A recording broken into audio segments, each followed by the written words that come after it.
Hi hello ನಮಸ್ಕಾರ, welcome back to Vijaya recipe. ನಾನಿವತ್ತು ಚಟ್ಪಟ್ ಅಂತ ರೆಡಿಯಾಗುವ ಒಂದು ಸಾರು ಮಾಡೋದು ಹೇಗೆ ಅಂತ ತಿಳಿಸ್ಕೊಡ್ತಾ ಇದ್ದೀನಿ. ಬನ್ನಿ ಫ್ರೆಂಡ್ಸ್, ಮಾಡೋದು ಹೇಗೆ ಅಂತ ನೋಡೋಣ. ತುಂಬ ಬೇಗ ರೆಡಿಯಾಗುತ್ತೆ ಇದು. ಮಾಡೋದಕ್ಕೆ ನಾನು 2 ಟೊಮೊಟೊ ಕಟ್ ಮಾಡಿ ಇಟ್ಕೊಂಡಿದ್ದೀನಿ, ಬೆಳ್ಳುಳ್ಳಿ ಜಜ್ಜಿಟ್ಕೊಂಡಿದ್ದೀನಿ, ಕೊಬ್ಬರಿನ ಸ್ವಲ್ಪ ತುರಿದಿಟ್ಕೊಂಡಿದ್ದೀನಿ.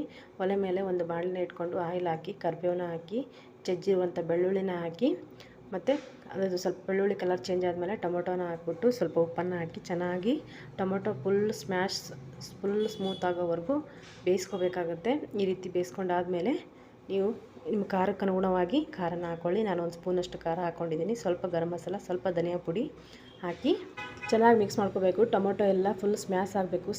ಸೌಟಲ್ಲೇ ನೀವು ಸ್ಮ್ಯಾಶ್ ಮಾಡ್ಕೋಬೋದು. ಸ್ಮ್ಯಾಶ್ ಮಾಡಿಕೊಂಡು ಚೆನ್ನಾಗೆಲ್ಲ ಮಿಕ್ಸ್ ಆಗೋ ಥರ ನೀವು ಸ್ಮ್ಯಾಶ್ ಮಾಡ್ಕೋಬೇಕು. ತುಂಬ ಚೆನ್ನಾಗಿರುತ್ತೆ ಫ್ರೆಂಡ್ಸ್. ಇದು ದಿಢೀರಾಗಿ ನೀವು ಬೇಗನೆ ಮಾಡ್ಕೋಬೋದು, ಅಷ್ಟು ಚೆನ್ನಾಗಿರುತ್ತೆ, ರುಚಿನೂ ಚೆನ್ನಾಗಿರುತ್ತೆ. ಇವಾಗ ನಾನು ಕೊಬ್ಬರಿನ ಸೇರಿಸ್ಕೊತಾ ಇದ್ದೀನಿ. ಕೊಬ್ಬರಿ ಸ್ವಲ್ಪನೇ ಸೇರಿಸ್ಕೊಳ್ಳಿ. ನಾನು ಇವಾಗ ತೋರಿಸ್ತಾ ಇದ್ದೀನಲ್ಲ, ಅಷ್ಟೇ ಕೊಬ್ಬರಿನ ನೀವು ಸೇರಿಸ್ಕೋಬೇಕು.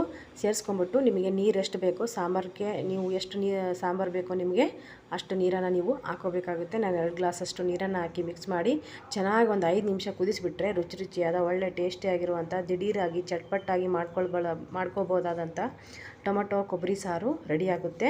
ತುಂಬ ಚೆನ್ನಾಗಿರುತ್ತೆ ಫ್ರೆಂಡ್ಸ್. ನಿಮಗೆ ಬೇಜಾರಾದಾಗ ಏನು ಸಾಂಬಾರು ಮಾಡೋದು ಅಂತ ಗೊತ್ತಾಗದೇ ಇರುವಾಗ ಈ ರೀತಿ ಒಂದ್ಸರಿ ಮಾಡಿ ನೋಡಿದ್ರಲ್ಲ ಫ್ರೆಂಡ್ಸ್, ದಿಢೀರಾಗಿ ಚಟ್ಪಟ್ಟಾಗಿ ಕೊಬ್ಬರಿ ಸಾರು ಮಾಡೋದು ಹೇಗೆ ಅಂತ. ನಿಮ್ಗೆ ಇಷ್ಟ ಆಗಿದೆ ಅನ್ಕೋತೀನಿ. ಇಷ್ಟ ಆದರೆ ಲೈಕ್ ಮಾಡಿ, ಹೇಗಿತ್ತು ಅಂತ ಕಮೆಂಟ್ ಮಾಡಿ ತಿಳಿಸಿ. ಇನ್ನೂ ಯಾರು ನಮ್ಮ ಚಾನಲ್ನ ಸಬ್ಸ್ಕ್ರೈಬ್ ಮಾಡಿಲ್ವೋ ಸಬ್ಸ್ಕ್ರೈಬ್ ಮಾಡಿ, ಪ್ಲೀಸ್ ಸಪೋರ್ಟ್ ಮಾಡಿ ಫ್ರೆಂಡ್ಸ್.